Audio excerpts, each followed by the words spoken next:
तैयारी कर लो प्लेटफॉर्म पर आप सभी का स्वागत है। मैं संदीप कुमार जहांगीर और आज अपन पढ़ेंगे जीव विज्ञान। तो आज अपनी सीरीज चालू हो जाएगी जीव विज्ञान की। लास्ट क्लास में मैंने बच्चों से पूछा था कि अब अगला सब्जेक्ट कौन सा शुरू करना चाहिए, तो काफी लोगों का जवाब आया था कि सर जीव विज्ञान आप शुरू कर दीजिए, क्योंकि जीव विज्ञान से बहुत ज्यादा प्रश्न आते हैं पेपर में। तो मैंने सोचा कि चलो बच्चों का कहना मान लिया जाए और जीव विज्ञान को शुरू कर दिया जाए। तो आज अपन जीव विज्ञान की शुरुआत करते हैं और अपन बहुत जल्दी कोशिश करेंगे अच्छी अच्छी बातों को सीख करके आगे बढ़ेंगे। तो देखता हूं आज कौन कौन मेरे साथ अंत तक जुड़ा रहता है।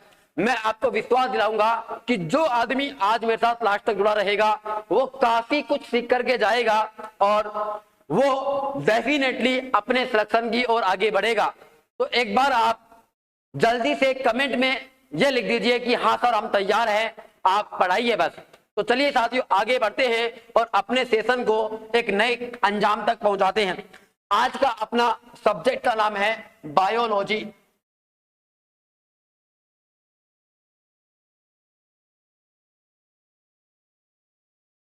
अपने सब्जेक्ट का नाम क्या बताओ? बायोलॉजी। अगर मैं यहां पर बात करूं बायोलॉजी शब्द की, तो बायोलॉजी जो शब्द है वो दो शब्दों से मिलकर बना हुआ है। बायोलॉजी शब्द दो शब्दों से मिलकर बना हुआ है। एक शब्द का नाम क्या है? BIOS plus लोगस। बायोलॉजी दो शब्दों से मिलकर बना हुआ है, बायोस प्लस लोगस, जिसका अर्थ क्या होता है बताओ? बायोस का अर्थ क्या होता है बताओ?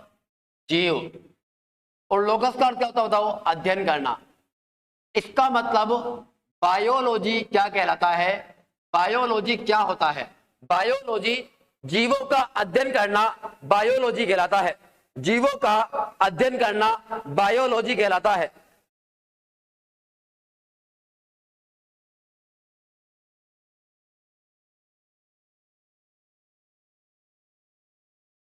देखो अगर मैं यहां पर बात करूं, ये जो बायोलॉजी शब्द है इसका मैंने आपको अर्थ बता दिया और इसकी क्या है। अगर मैं बात करूं कि बायोलॉजी किसका अध्ययन कहलाता है बताओ? जीवों का अध्ययन कहलाता है। और अब आप अच्छे से जानते होंगे ये जो जीव होते हैं ना, ये जीव दो प्रकार के होते हैं। देखो जीवों का मतलब क्या होता है? जीवों का मतलब होता है कि जो भी व्यक्ति, जो भी पादप, जो भी जानवर इस समस्त ब्रह्मांड में जो उत्सर्जन की क्रिया करता है, जो श्वसन की क्रिया करता है, जो परिसंचरण की क्रिया करता है, जो जनन की क्रिया करता है, वो सारे के सारे किस में आएंगे बताओ? जीवों की श्रेणी में आएंगे। तो जीवों की खास बात क्या होती है? जीवों की खास बात ये होती है कि वो चलन कर सकते हैं, उनमें चलन संभव होता है। दूसरी बात, उनमें श्वसन संभव होता है, उनमें उत्सर्जन संभव होता है और उनमें परिसंचरण होता है। अगर मैं बात करूं उनमें क्या होता बताओ? जनन क्रिया होती है। अगर मान लो कि ये सारी क्रियाएं अगर कोई आदमी करता है तो अपन ये कहेंगे कि डेफिनेटली वो जीवों की श्रेणी में आता है। किसकी श्रेणी में आता है बताओ? जीवों की श्रेणी में आता है। समझ गए आप? अगर मैं आपको बताऊं कि ये जो बायोलॉजी शब्द है ये किसने दिया था?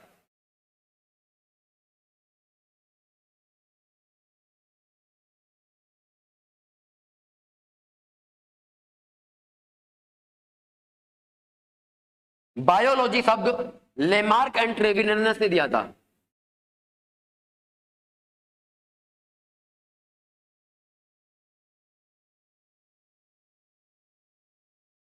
बायोलॉजी शब्द किसने दिया था बताओ? लेमार्क एंड ट्रेविनस ने दिया था।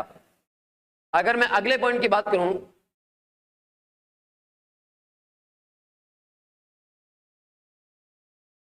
बायोलॉजी के पिता कौन है? अगर मैं बात करूं अगले पॉइंट की, तो अगला पॉइंट अपने पास क्या बताओ? बायोलॉजी के पिता कौन है? तो बायोलॉजी के पिता कौन है बताओ? अरस्तु है। कौन है बताओ? अरस्तु है।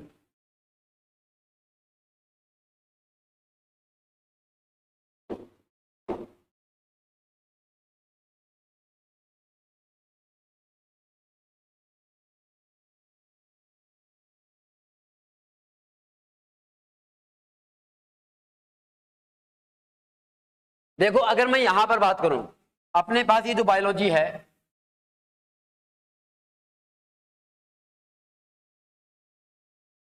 ये दो भागों में टूटती है।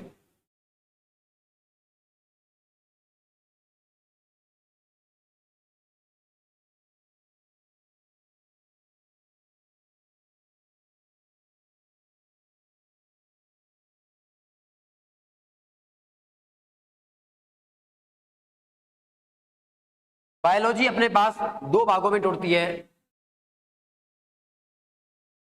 एक का नाम अपने पास क्या बताओ?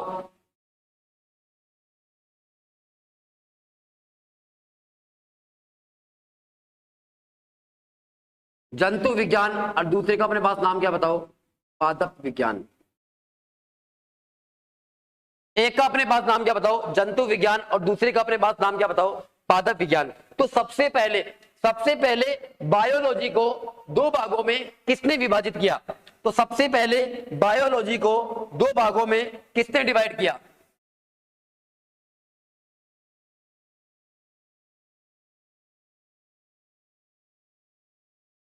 सर्वप्रथम ये वर्गीकरण किसने किया था बताओ?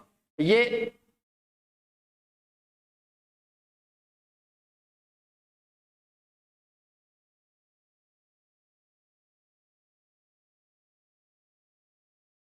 कार्ल लिनियस ने किया था।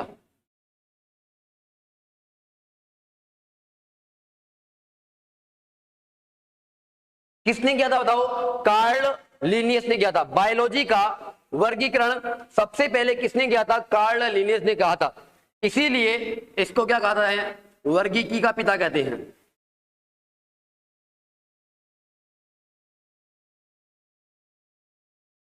इसीलिए इसको क्या कहते हैं बताओ? इसीलिए इसको वर्गीकी के पिता कहते हैं। अगर मैं यहां पर बात करूं, अगर मैं यहां पर बात करूं किसकी बताओ? जंतु विज्ञान की। तो जंतु विज्ञान का पिता कौन कहलाता है? जंतु विज्ञान का पिता कौन कहलाता है?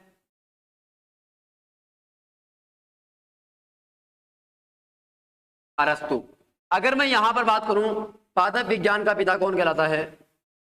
थियोफ्रेस्टस।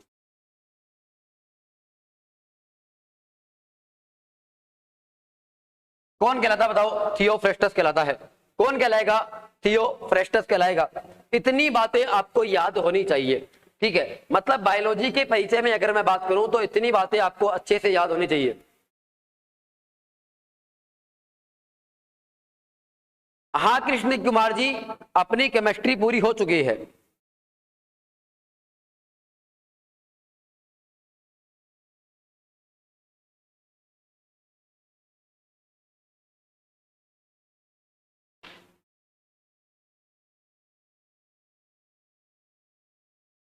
देखो ये मैंने आपको इतना बता दिया, ठीक है? इतनी बातें आपको अच्छे से पता होनी चाहिए। अब अपन आगे बढ़ते हैं।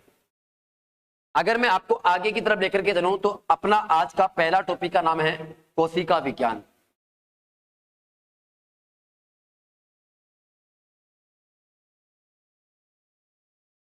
अपना आज का पहला चैप्टर क्या बताओ?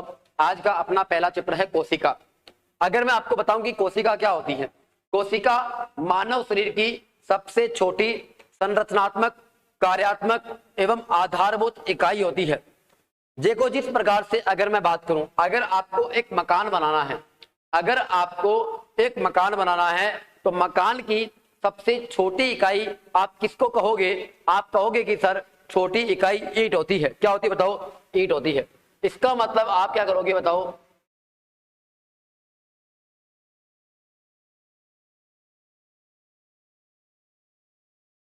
ईंट और ईंटों को आपस में जोड़ोगे, देखो ऐसे।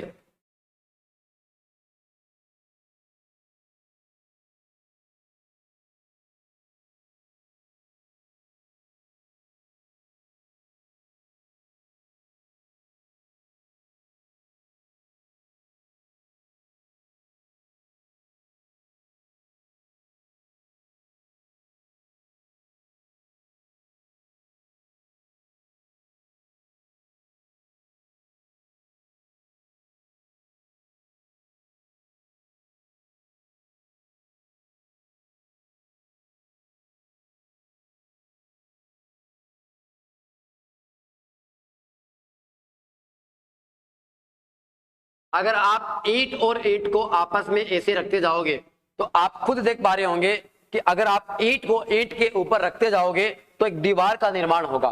किसका निर्माण होगा बताओ? दीवार का। अगर आप दीवार को दीवार से जोड़ते जाओगे तो पता क्या बनेगा? एक कमरा बन जाएगा। क्या बन जाएगा? एक कमरा बन जाएगा। अगर आप कमरे को आपस में जोड़ोगे तो क्या बन जाएगा? एक फ्लोर बन जाएगा। क्या बन जाएगा? एक फ्लोर बन जाएगा।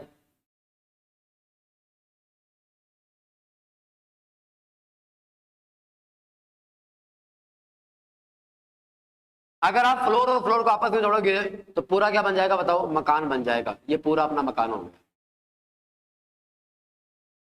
अगर मैं इसी तर्ज पर बात करूं, अगर मैं इसी तर्ज पर बात करूं,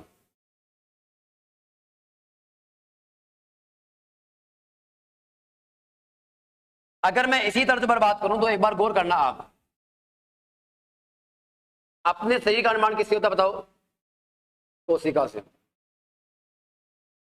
कोशिका से कोशिका को जोड़ूंगा तो किसका निर्माण होगा बताओ? उत्तक का निर्माण होगा। उत्तक और उत्तक को आपस में जोड़ूंगा तो किसका निर्माण होगा बताओ? अंग का। अंग और अंग को आपस में जोड़ूंगा तो किसका निर्माण होगा बताओ? अंग तंत्र का।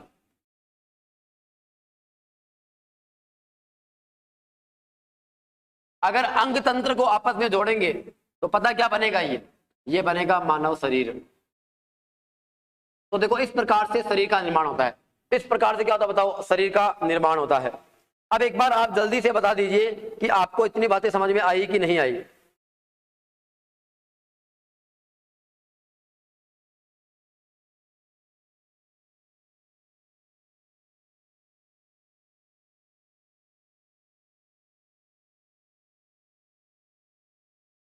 देखो कल संडे था, कल कोई क्लास नहीं हुई थी।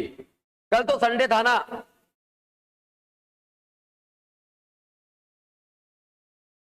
सॉरी सॉरी, कल केमिस्ट्री की क्लास थी। सॉरी सॉरी, कल की पीडीएफ नहीं मिली तो मैं आपको कह दूंगा, टेक्निकल टीम को मिल जाएगी आपको। विकास जी पूछ रहे हैं कि सर 2 घंटे की क्लास है क्या? नहीं, 2 घंटे की क्लास नहीं है।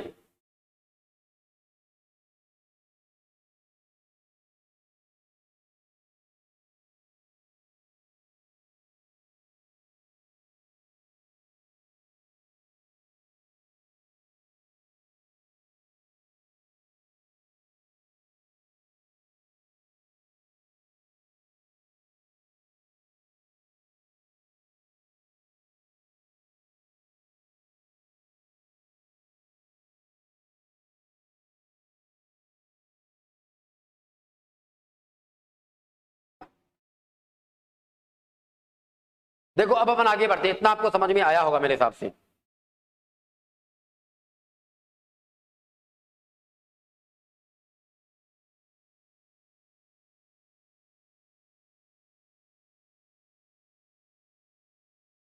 देखो कुछ छोटे छोटे पॉइंट्स है, अपन बात कर लेते हैं। सबसे पहला पॉइंट है कि कोशिका का अध्ययन क्या कहलाता है? कोशिका का अध्ययन कहलाता है साइटोलॉजी।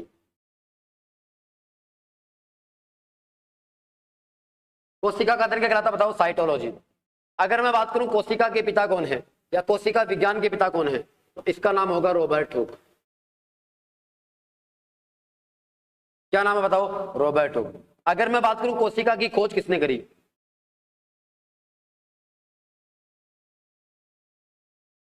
अगर मैं बात करूं कोशिका की खोज किसने करी तो कोशिका की खोज भी किसने करी थी बताओ? रॉबर्ट हुक ने करी थी। किसने करी थी बताओ? रॉबर्ट हुक ने। कब करी थी बताओ? 1665। कब करी थी बताओ? 1665 में करी थी।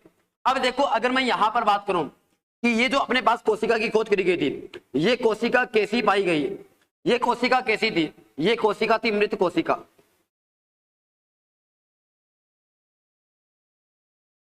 कैसी कोशिका थी बताओ? ये अपने पास थी मृत कोशिका। अगर मैं यहां पर बात करूं, देखो यहां पे अध्ययन साइटोलॉजी, पिता रॉबर्ट हुक, कोशिका की खोज 1665 में किसने करी? रॉबर्ट हुक ने करी थी। अगर मैं बात करूं कि ये कोशिका कैसी पाई गई थी, ये कोशिका एक मृत कोशिका थी। कैसी कोशिका थी बताओ? मृत कोशिका थी?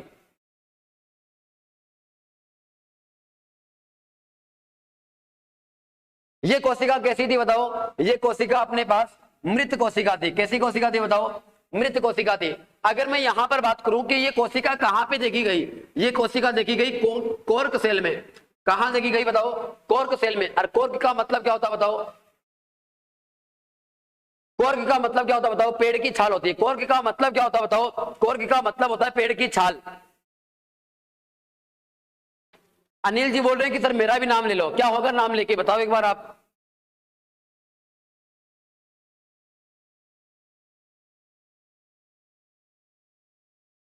राहुल जी आप ये सवाल प्लीज जो टोल फ्री नंबर दे रखे हैं आपको, उस पर कॉल करके पूछ सकते हो आप।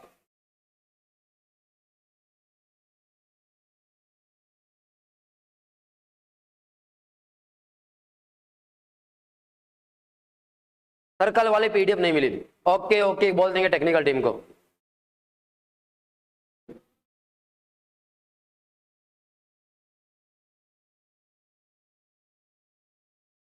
देखो अगर अपन आगे बात करें, कोशिका की खोज किसने करी? रॉबर्ट हुक ने। कब? 1665 में।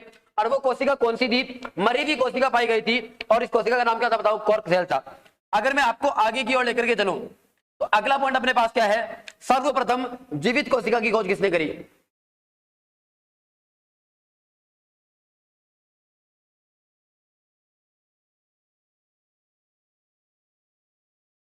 सर्वप्रथम जीवित कोशिका की खोज किसने करी बताओ? एंटोनी वॉन ल्यूवेनहॉक ने। Antony von Leeuwenhoek.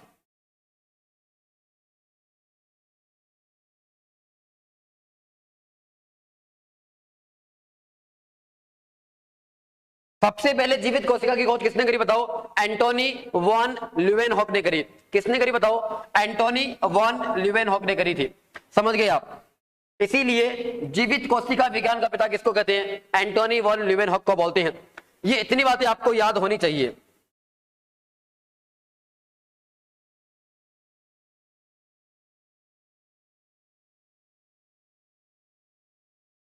देखो अगर आपको और बात बताऊं,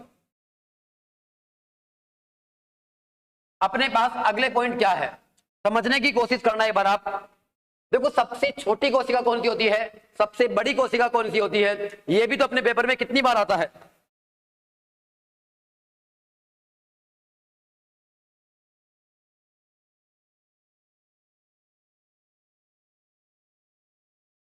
सबसे लंबी कोशिका।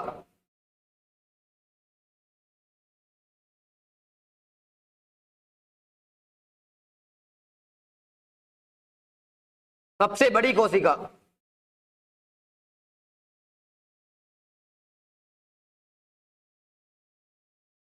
सबसे छोटी कोशिका।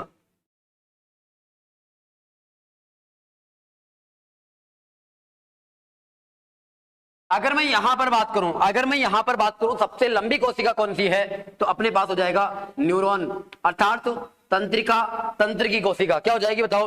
तंत्रिका तंत्र की कोशिका। सबसे बड़ी कोशिका कौन सी हो जाएगी? शतुरमुर्गी का अंडा, एस्ट्रिच ऑर्ग। शतुरमुर्गी का अंडा, ऑस्ट्रिच एग। अगर मैं उसके अलावा बात करूं सबसे छोटी कोशिका कौन सी होती है बताओ? Mycoplasma gallisepticum.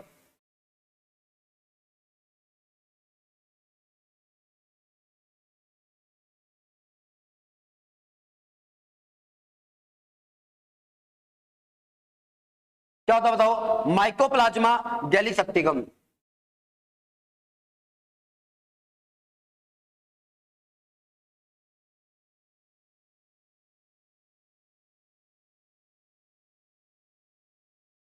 माइकोप्लाज्मा गैलीसेप्टिमा।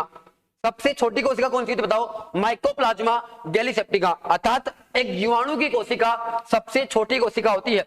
अगर मैं इन्हीं संदर्भ में, अगर मैं इन्हीं बातों को, अगर मैं इन्हीं बातों को मानव शरीर के अंदर बात करूं, अगर मैं इन्हीं बातों को मानव शरीर के अंदर बात करूं तो ये पॉइंट बदल जाते हैं। ये पॉइंट क्या होंगे बताओ? बदल जाएंगे।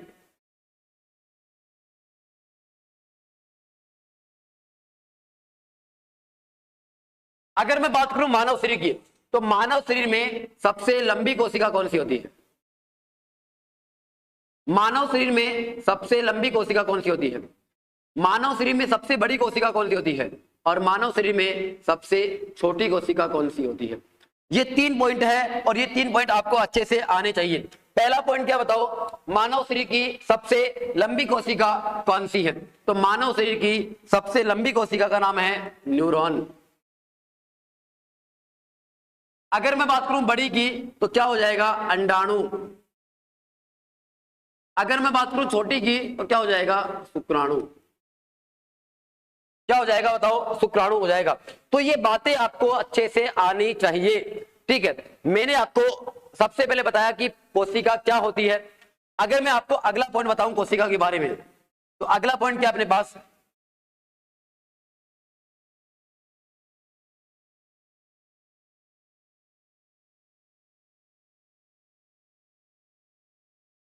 कोशिका मानव शरीर की, कोशिका मानव शरीर की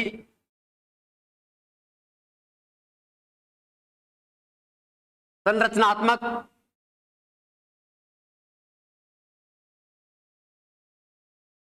कार्यात्मक, क्रियात्मक एवं आधारभूत इकाई है। एवं क्या बताओ, आधारभूत इकाई है।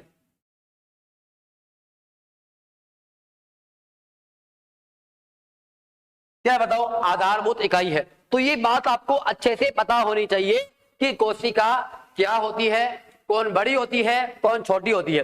तो एक बार जल्दी से बता दीजिए कि आपको ये बातें समझ में आई कि नहीं आई। जल्दी से कमेंट में लिख दीजिए आपको इतनी बातें समझ में आई कि नहीं आई।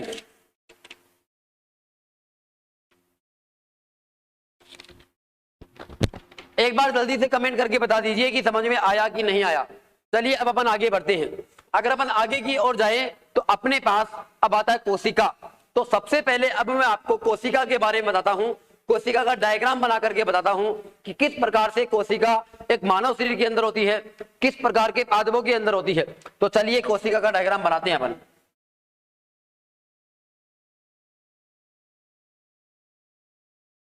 देखो इस प्रकार से कोशिका होती है और इसके बीचों बीच में अपने पास क्या होता है बताओ, केंद्रक होता है।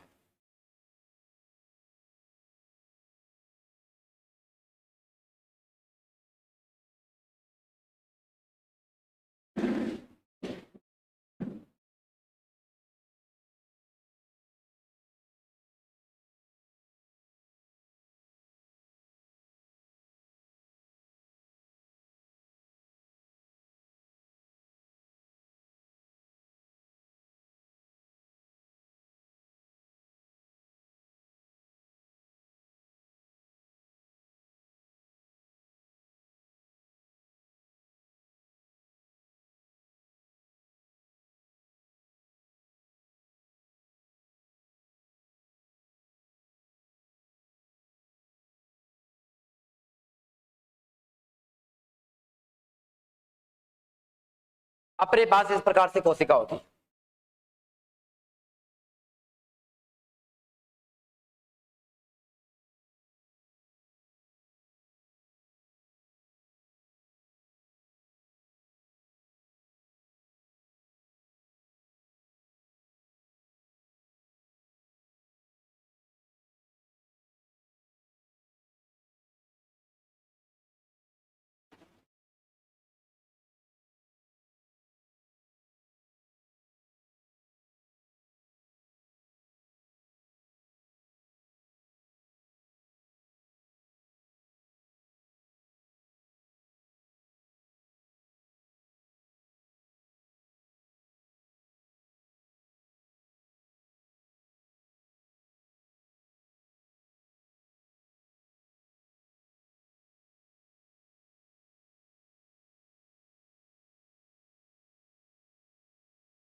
अगर मैं यहां पर बात करूं, देखो अब इसका नामकरण कर देता हूं मैं एक बार, मैं आपको बता देता हूं कहां पे क्या होता है। देखो सबसे बाहर जो आपको दिख रही है ना, इसको अपन बोलते हैं कोशिका भित्ति।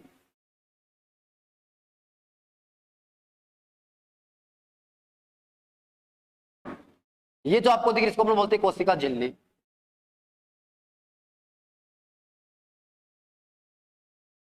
क्या बोलते हैं? कोशिका झिल्ली। अगर मैं आपको और बताऊं,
देखो ये अपने पास है अंतःपर्दवी जालिका।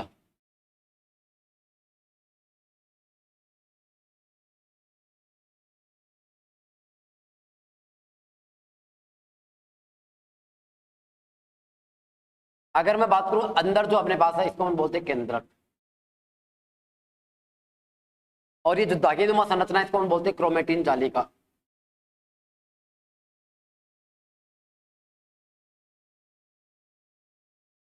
और ये जो द्रव है इसको अपन बोलते हैं केंद्रक द्रव।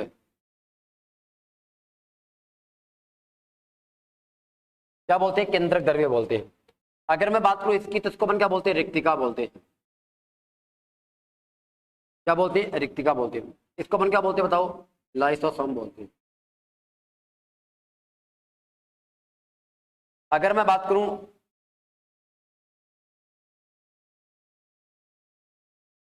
इसको अपन क्या बोलते हैं? माइटोकॉन्ड्रिया बोलते हैं।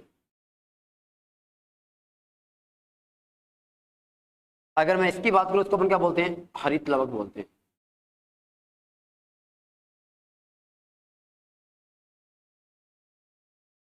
अगर मैं इसकी बात करूं इसको अपन क्या बोलते हैं? तारक काय बोलते हैं। क्या बोलते हैं? तारक काय बोलते हैं। और इसको अपन क्या बोलते हैं? गोल्जी काय बोलते हैं। क्या बोलते हैं? गोल्जी काय। ये मैंने सारे आपको यहाँ पे लिख करके दिखा दिए हैं कि कहाँ पे कौन से अंग होते हैं। और इसके अंदर एक लिक्विड भरा हुआ रहता है, इस लिक्विड को अपन क्या बोलते हैं? केंद्रक द्रव्य बोलते हैं।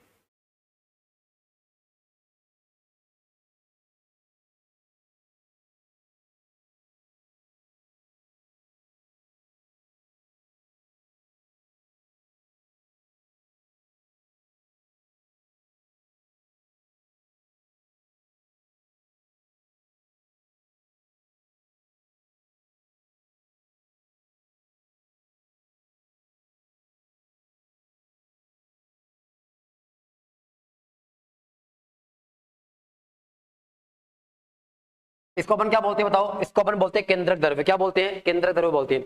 अब देखो मैं आपको सारे काम एक साथ बता देता हूं। देखो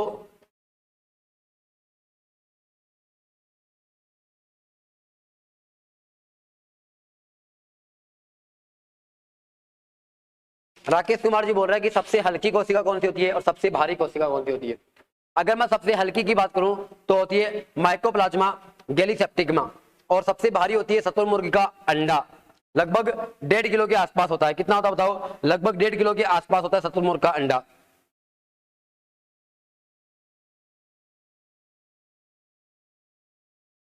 चलिए अपन आगे बढ़ते हैं।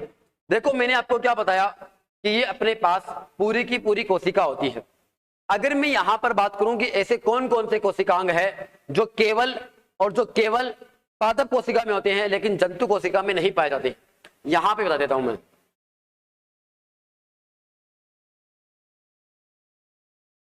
हरित लवक जो होता है ना, हरित लवक, वो पता है किसमें होता है? वह पादप में होता है, लेकिन हरित लवक जंतुओं में नहीं होता है। हरित लवक क्या होता है बताओ? जंतुओं में नहीं होता है। अगली बात करता हूं मैं,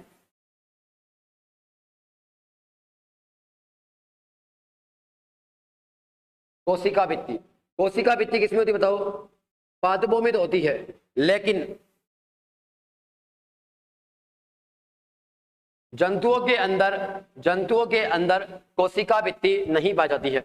जंतुओं में क्या होती है बताओ? कोशिका भित्ति नहीं पाई जाती है। समझ गए आप? उसके बाद में अगर मैं बात करूं, अपने पास क्या है? कारक काय।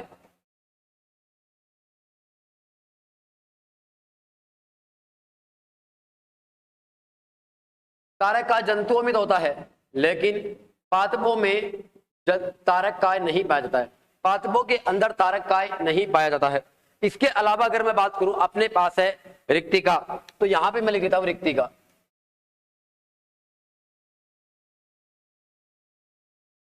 अगर मैं बात करूं पादप की, तो पादप में तो क्या होती है बताओ? विकसित होती है। रिक्तिका पादपों में तो क्या होती है बताओ? विकसित होती है। लेकिन जंतुओं में क्या होती है बताओ? अर्ध विकसित या अविकसित होती है।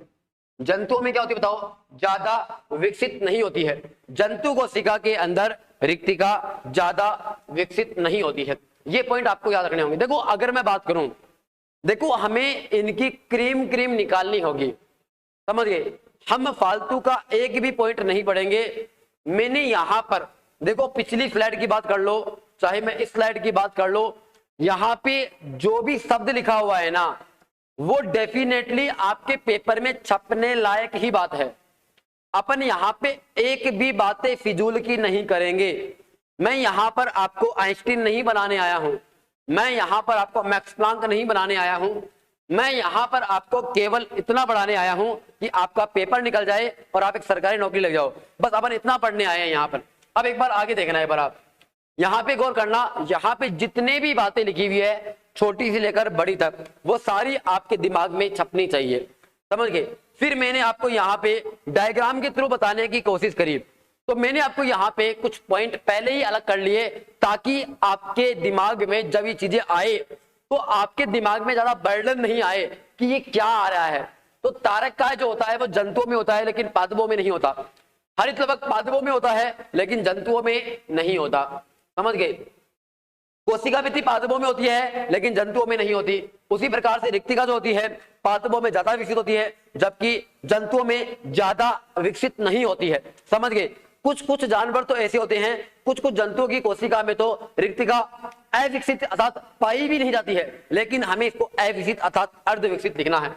मेरे हिसाब से आपको इतना समझ में तो आ ही गया होगा। एक बार आप मुझे बता दीजिए कि इतना पल्ले पड़ा कि नहीं पड़ा। अब देखो मैं आपको आगे लेकर के चलता हूं। अब देखना, अब कुछ बातें आपको केवल और केवल मैं समझाऊंगा, लिखाऊंगा नहीं। केवल कुछ बातें आपको केवल समझाऊंगा, लिखाऊंगा नहीं। उसमें पहला पॉइंट है कोशिका भित्ति का। आपको बाहर से क्या दिख रहा है? आपको बाहर से सबसे पहले क्या दिख रहा है बताओ? आपको बाहर से सबसे पहले कोशिका भित्ति दिख रही है। तो पहला पॉइंट क्या लिखेंगे कि कोशिका भित्ति पादपों में उपस्थित होती है, लेकिन जंतुओं में अनुपस्थित होती है। दूसरा पॉइंट, कोशिका भित्ति क्या कार्य करती है? कोशिका भित्ति इसके अंदर उपस्थित अंगों को बाहर निकलने से बचाती है। इसका मतलब आंतरिक अंगों को यांत्रिक सहारा देती है। मैं दोबारा रिपीट कर रहा हूं, मुझे एक चीज बताइए, अपने बॉडी के बाहर अगर ये त्वचा नहीं होगी तो आप अच्छे से जानते होंगे ये अपने जो अंग है वो किधर भी निकल सकते हैं।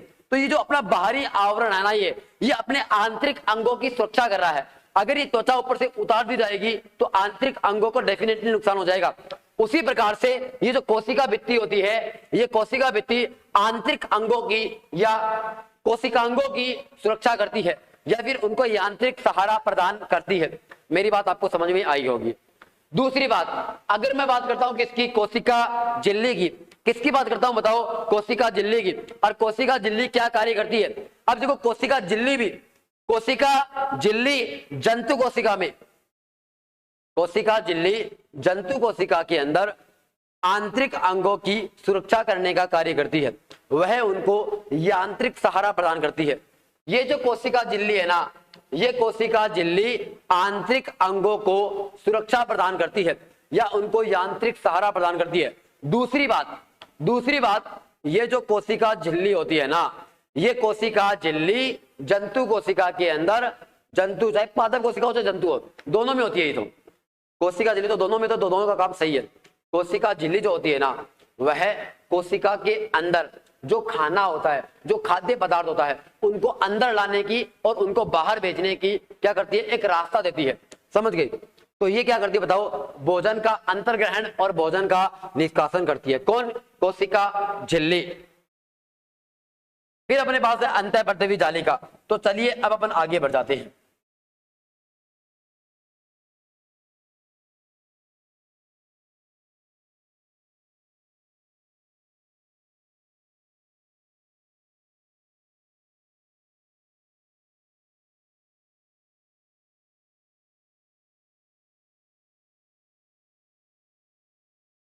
इसका कार्य क्या होता है बताओ, कोशिकांगों को यांत्रिक सहारा,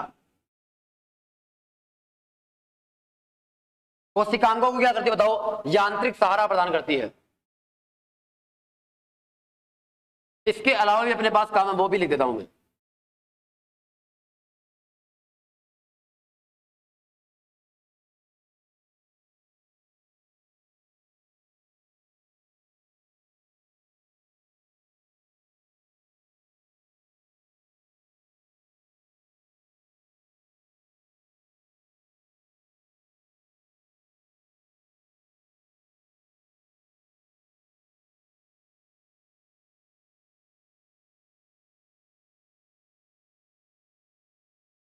भोजन का अंतर्ग्रहण एंड निष्कासन।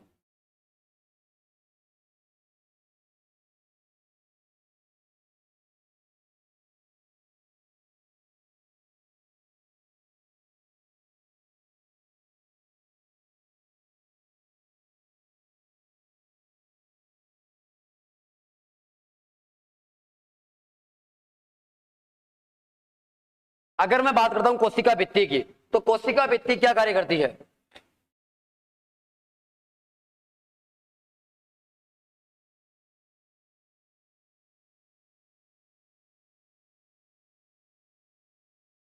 कोशिकांगों को यांत्रिक सहारा, कोशिकांगों को क्या करती है बताओ, यांत्रिक सहारा प्रदान करती है।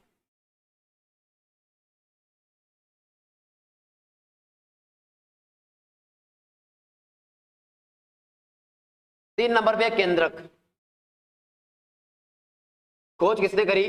रॉबर्ट हुक ने, सॉरी रॉबर्ट ब्राउन ने। किसने करी? रॉबर्ट ब्राउन ने। अगर मैं बात करूं इसका कार्य क्या होता है,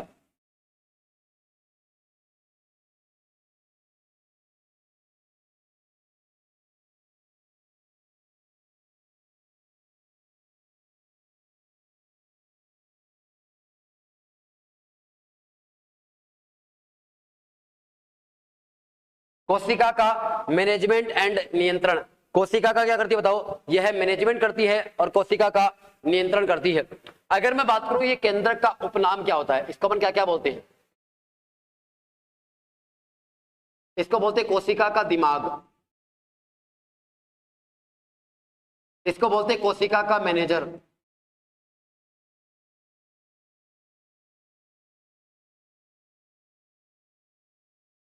इसको बोलते हैं कोशिका का नियंत्रण केंद्र,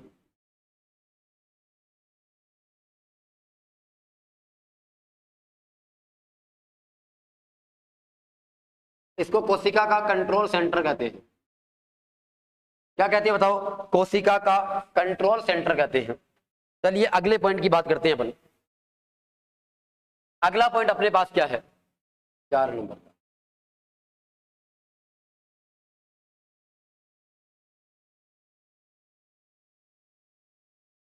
अंतःपर्दवी जालिका। अगर मैं अंतःपर्दवी जालिका की बात करूं तो इसकी खोज किसने करी? अंतःपर्दवी जालिका की खोज किसने करी, पता है क्या?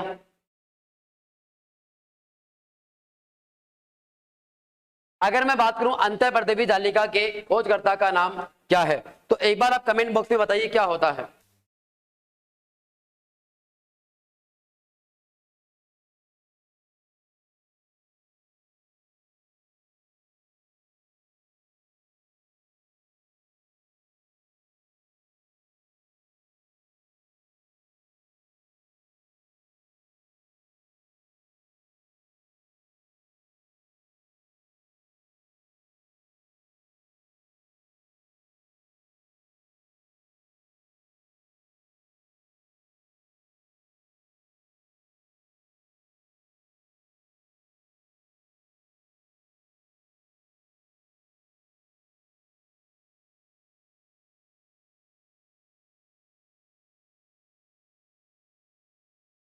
देखो अगर अपन बात करें इसके खोजकर्ता की, देखो इसके खोजकर्ता का नाम अपने पास दो है। इनके खोजकर्ता कितने बताओ? इसके खोजकर्ता अपने पास दो है।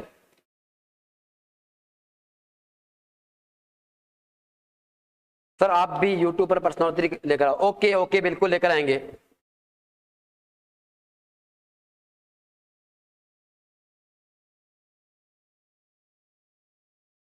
देखो एक बार अगर अपन बात करें अंतःपर्दवी जालिका की खोजकर्ता, मैं आपको बाद में बताऊंगा, ठीक है? एक बार दिमाग से स्किप हो रहा है। अगर मैं इसके कार्य की बात करूं, ये इसका कार्य क्या होता है, अंतःपर्दवी जालिका का क्या कार्य होता है? देखो एक बार आप यहां पे जाना, एक बार आप यहां पे जाना, आपको ये देखो जो जल कंकाल की नुमा आपको संरचना दिख रही है, इसी को अपन क्या बोलते हैं? अंतःपर्दवी जालिका बोलते हैं। इसी को अपन क्या बोलते हैं? अंतःपर्दवी जालिका बोलते हैं। अगर मैं अंतःपर्दवी जालिका की बात करूं तो इस अंतःपर्दवी जालिका का कार्य क्या होता है? अगर मैं इसके कार्य की बात करूं तो इसका कार्य अपने पास क्या निकल कर के आता है? इसका कार्य ये होता है कि यह भोजन को, यह खाद्य पदार्थ को, यह खाद्य पदार्थ को कहां से कहां तक, यह खाद्य पदार्थ को केंद्रक सॉरी कोशिका द्रव्य से केंद्रक तक लाकर पहुंचाता है।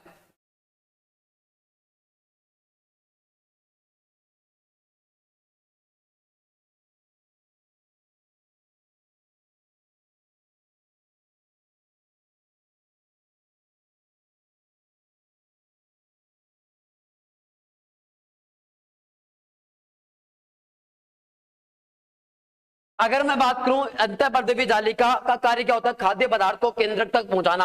अगर मैं इसी एवज में बात करूं तो इसका उपनाम अपने पास क्या होता है?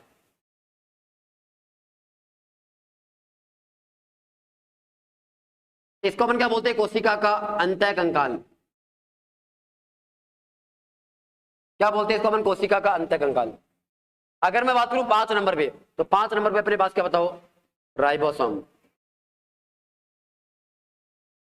5 नंबर पे अपने पास क्या बताओ? राइबोसोम। अगर इसकी खोजकर्ता की बात करूं तो इसकी खोज किसने करी बताओ? जी पेलाडे ने। किसने करी बताओ? जे पेलाडे ने करी। इसका कार्य क्या होता है? इसका कार्य होता है प्रोटीन का संश्लेषण करना।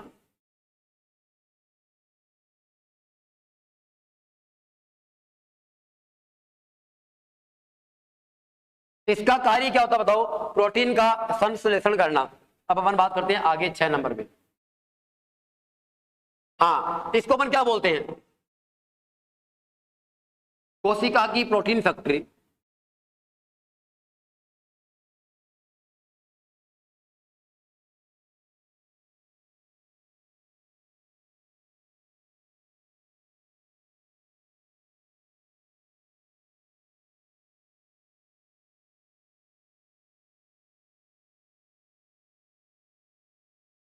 कोशिका का इंजन 6 नंबर में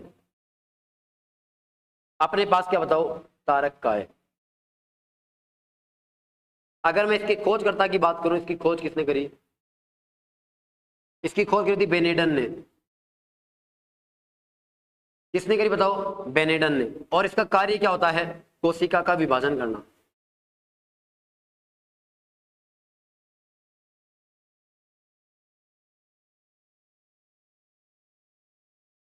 इसका कार्य क्या होता है बताओ? इसका कार्य होता है कोशिका का विभाजन करना। क्या कार्य होता है बताओ?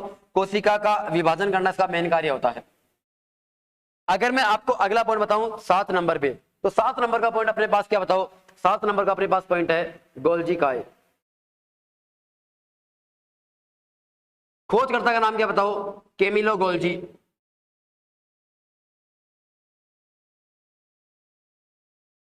खोज किसने करी बताओ? कैमिलो गोल्जी ने। इसका कार्य क्या होता है?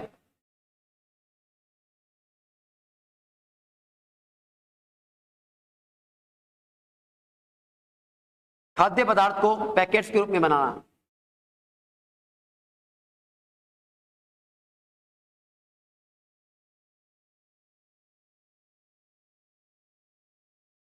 खाद्य पदार्थों को पैकेट्स के रूप में बनाना इस गोल्जी काय का मुख्य कार्य होता है। अगर मैं बात करूं इसको अपन क्या बोलते हैं?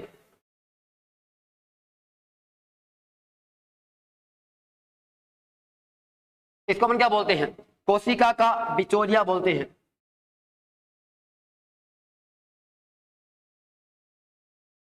इसको अपन क्या बोलते हैं? कोशिका का बिचौलिया। इसके अलावा अगर मैं बात करूं इसको अपन क्या बोलते हैं?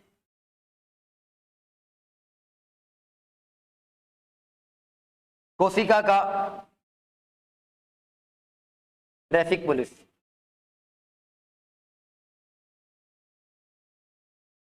ये इसके पास अपने पास क्या बताओ? इसके अन्य नाम हैं।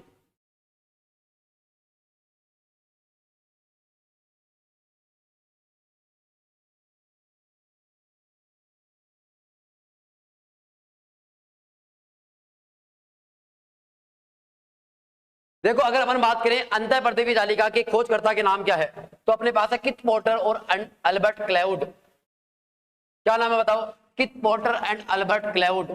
याद आ ही गया अपने पास आखिर।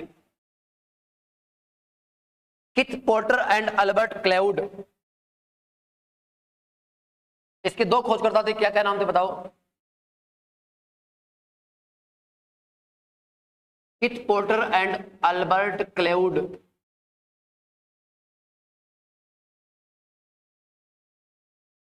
क्या नाम था बताओ?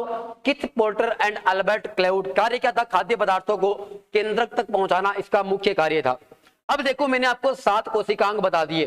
कोशिका झिल्ली, कोशिका भित्ति, केंद्रक, अंतःपृथ्वी जालिका, राइबोसोम, तारक काय, गोल्जी काय। क्या बचा हुआ अपने पास?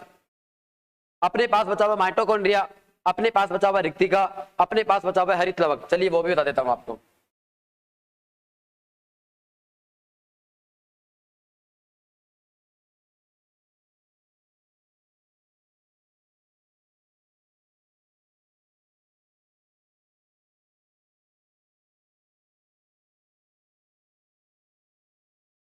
अगर मैं बात करूं माइटोकॉन्ड्रिया, तो माइटोकॉन्ड्रिया की खोज किसने करी बताओ? अल्टमैन ने।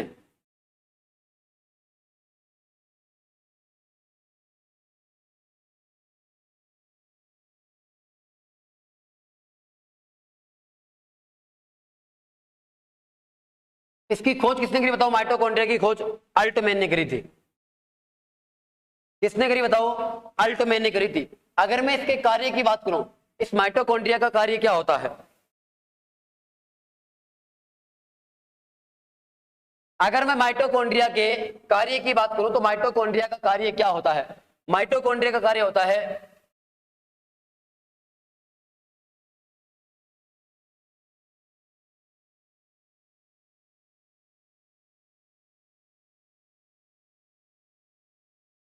ऊर्जा का निर्माण करना। क्या होता है बताओ? ऊर्जा का निर्माण करना इसका मुख्य कार्य होता है। अगर कोई आपसे पूछेगा कि अपने पास इसके नाम क्या होते हैं, इसको अपन क्या बोलते हैं बताओ? कोशिका का शक्ति घर। इसको अपन क्या बोलते हैं? कोशिका का बिजली घर। इसको अपन क्या बोलते हैं बताओ?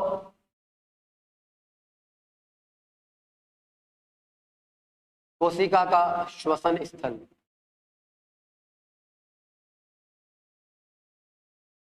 ये अपने पास इसका मुख्य कार्य होता है। अनिल मीणा जी बोल रहा है कि सर जी गलत है।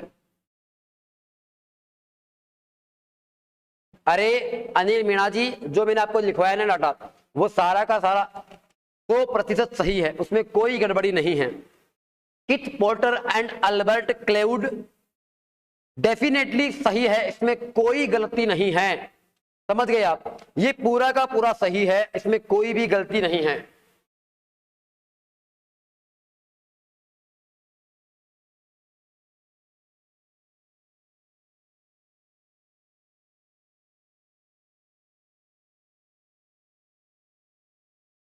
अगर मैं बात करूं हरित लवक, देखो हरित लवक की खोजकर्ता अपने पास नहीं है। लवक की खोज तो करी थी हैकेल ने। किसने करी थी बताओ? हैकेल ने। अगर मैं बात करूं हरित लवक की, तो इसका कार्य क्या होता है? इसका कार्य क्या होता है? अगर मैं बात करूं, प्रकाश संश्लेषण के द्वारा खाना बनाना।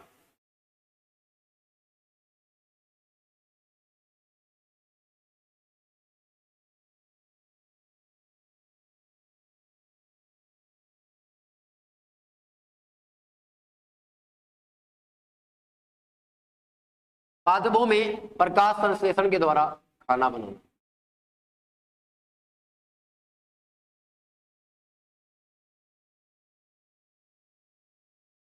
अगर मैं बात करूं इसका कार्य क्या होता है, वो तो आपको लिखवा दिया। इसका उपनाम क्या होता है? इसको हम बोलते हैं पादप कोशिका की रसोई।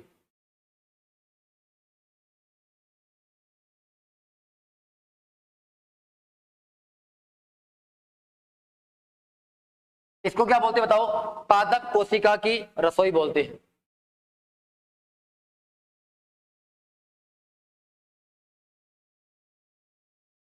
रिक्तिका।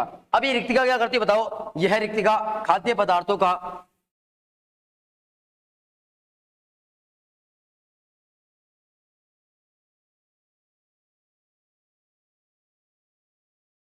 कोशिका के बाहर निष्कासन।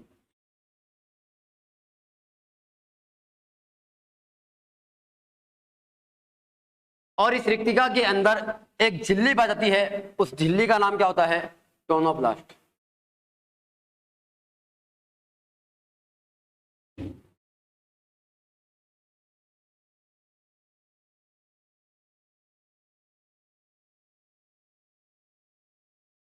कौन सी झिल्ली होती है बताओ? टोनोप्लास्ट झिल्ली होती है। अब देखो मैंने आपको सारी बातें बता दी है, ठीक है। किसी को कोशिका वाले चैप्टर में कोई दिक्कत है तो आप पूछ सकते हो। आप कैसा भी कोई भी पर्सन पूछ सकते हो, आप स्वतंत्र हो। जल्दी से कमेंट बॉक्स में आपको जो भी डाउट है आप पूछ लीजिए, मैं फटाक से आपका उत्तर देने की कोशिश करूंगा। चलिए अपन आगे बढ़ते हैं। देखो मैंने आपको सारी बातें बता दी है कोशिका के बारे में कि किसका का क्या कार्य होता है। हरित लवक का काम बता दिया, माइटोकॉन्ड्रिया बता दिया, गोल्जी का बता दिया, लाइसोसोम नहीं बताया। चलिए लाइसोसोम लिख लेते हैं अपन। 11 नंबर पे अपने पास है लाइसोसोम।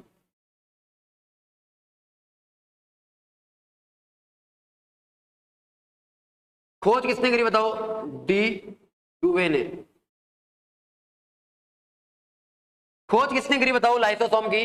लाइसोसोम के खोजकर्ता का नाम है डी डुवे। लाइसोसोम के खोजकर्ता का नाम क्या बताओ? डी डुवे है। क्या नाम है बताओ? डी डुवे है।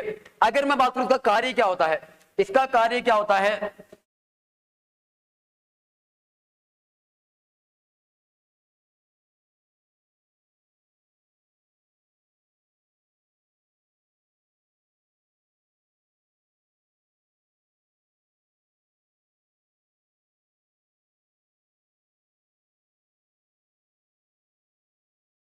इसका कार्य होता है कोशिका का अंतःपाचन। इसका क्या कार्य होता है बताओ? इसका कार्य होता है कोशिका का अंतःपाचन। क्या कार्य होता है बताओ? कोशिका का अंतःपाचन होता है। इसका मतलब इस लाइसोसोम के अंदर, इस लाइसोसोम के अंदर एक एंजाइम पाया जाता है जिसका नाम क्या होता है बताओ? Hydrolytic enzyme.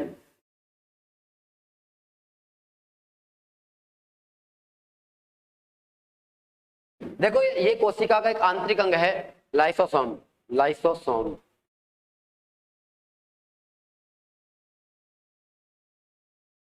अगर मैं बात करूं लाइसोसोम की, तो इसका काम होता है कोशिका का अंतःपाचन। इसका मतलब क्या हुआ? इसका मतलब ये हुआ कि कोशिका के अंदर जितने भी कोशिकीय अंग है, जैसे माइटोकॉन्ड्रिया हो गया, लाइसोसोम हो गया, गोल्जी काय हो गया, इनका पाचन कर देता है। पाचन का मतलब इनको नष्ट कर देता है।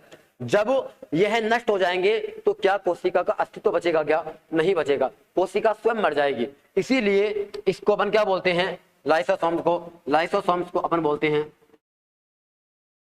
कोशिका की आत्मघाती थैली।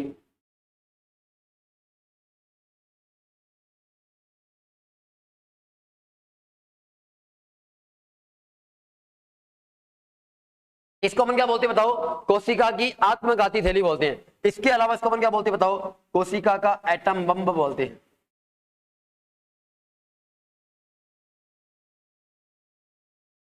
इसके अलावा इसको अपन क्या बोलते हैं? कोशिका का बॉडीगार्ड।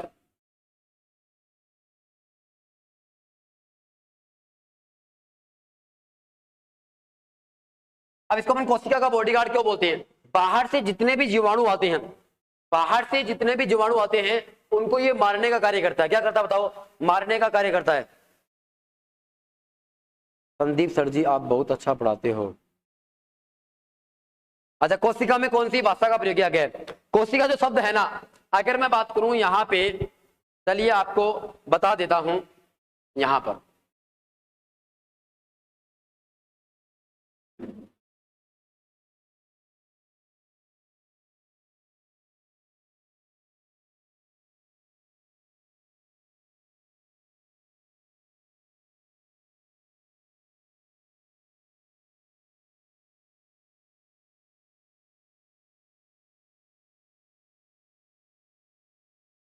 कोशिका लैटिन भाषा के एक शब्द,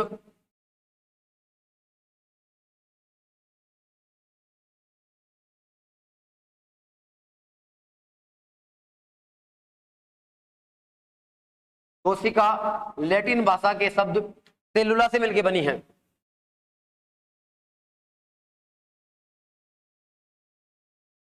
कोशिका लैटिन भाषा के शब्द सेलुला से मिलकर बनी है।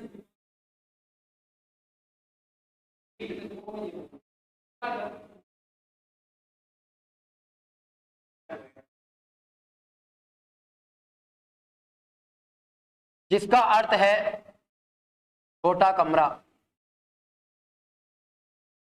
जिसका अर्थ क्या बताओ? छोटा कमरा है। क्या बताओ? जिसका अर्थ है छोटा कमरा। अच्छा, 8 का खोजकर्ता गलत बताया है। चलो चेक कर लेते हैं कौन सा है।